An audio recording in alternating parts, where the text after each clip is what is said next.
Pay attention to the girl in front of you with just a polite gesture. She made Taro smile like a chrysanthemum. At this moment, Taro didn't know that even from just one encounter, the girl had already taken him as her prey, a plaything for her amusement.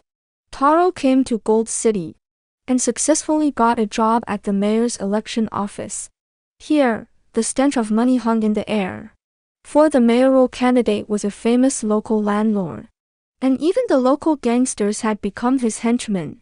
And now it was the sprint stage of the mayoral race, a time when money could even be found in the dishes. Just then, a maid approached the landlord's wife to ask for leave, saying her son at home had a fever. But the landlord's wife refused, citing the busyness of the election.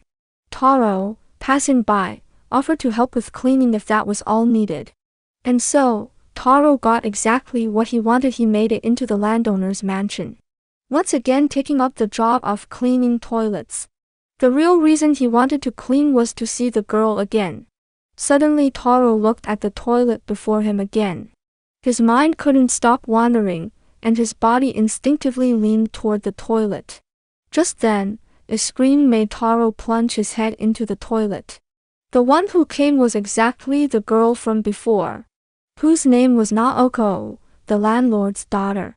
Though startled, Naoko still acted gentle and charming, and using the excuse that there were no towels downstairs, led Taro to her bedroom. In Taro's heart, the girl before him was an angel, a being not to be defiled.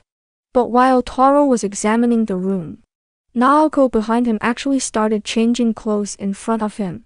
All so natural. But Taro saw the entire process clearly in the mirror, making his chest feel as if it would burst. But all of this was actually planned by Naoko, who wanted to see Taro's reaction for the pleasure of pranking him. But as Naoko further flirted, Taro, reaching his limit, had to choose to flee. One day, Naoko had just finished school and happened to meet Taro at work. Naoko apologized for the previous incident, but seeing Taro's shy demeanor, Naoko decided to tease him again.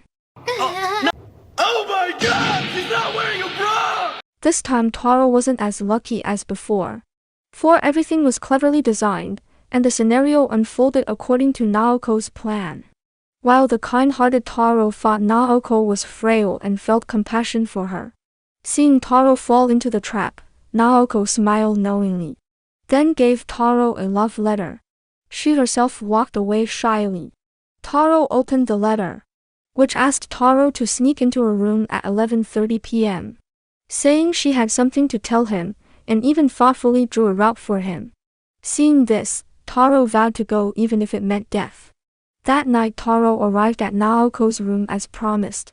And Naoko, a seasoned green tea girl, with her hesitant manner and inadvertently shown shyness, made Taro experience the wonder of life. He thought it would be a racy little story, but Naoko only asked Taro to tutor her in math. And our honest Taro actually tutored her patiently. But this was what the green tea girl was thinking. He's really gonna try and tutor me. What an idiot. How deep is the scheming of a top-tier green tea girl? On the surface, she asked Taro to tutor her, but her inadvertent hints revealed her manipulation of Taro. And Taro not only worked at the office during the day, but also secretly tutored Naoko at night. Under this dual torture of mind and body, Taro felt he couldn't take it anymore. One day Naoko called Taro to her room, saying she had something important to show him. The moment Naoko entered, Taro felt as if he were ascending to heaven. Naoko appeared before Taro in a bikini, saying she wanted Taro to tutor her dressed like this today. And Taro's response was, You can catch a cold, you know. Little did he know that in Naoko's heart, she had indeed taken Taro as a toy solely for her amusement. The calmer Taro acted, the more excited she became. Later, during the tutoring, Naoko saw Taro often writing in a notebook behind him, suspecting it was full of his fantasies about her. So she became an actress again. I'm dizzy. I'm sorry. Are you okay? Yes. That night, Naoko opened the notebook alone. And the contents shocked her. For it clearly described Naoko's true nature. Saying her innocent girl act was all pretend. Though she found joy in teasing men, deep down, she was just a lonely, pitiful girl. And it said she had an Oedipus complex. All because she wanted to take revenge on her father. Naoko was enraged. She never expected Taro to be the real acting master, who had seen through her heart long ago. Naoko was extremely unwilling to accept this and decided to retaliate against Taro. After discovering the notebook was missing, Taro searched everywhere. Finally came to the room to ask Naoko, who naturally denied it.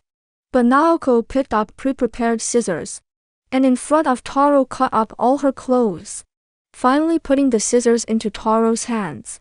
Taro didn't understand, but with Naoko's shout,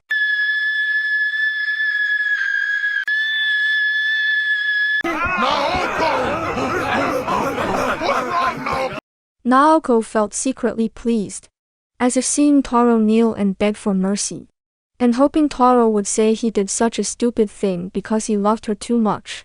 But she never expected that. Taro was a tough guy who would rather die standing than live kneeling. The result was predictable. Taro was beaten up by several burly men. But he never begged for mercy. This confused Naoko and made her feel mixed emotions, thinking Taro had really fallen in love with her. Finally, Naoko couldn't bear it anymore and frantically protected Taro with her body. When the farce ended, Taro began a new journey. On the way out, he was stopped by Naoko, who not only returned his notebook, but also promised that when Taro returned, she would be his first gift.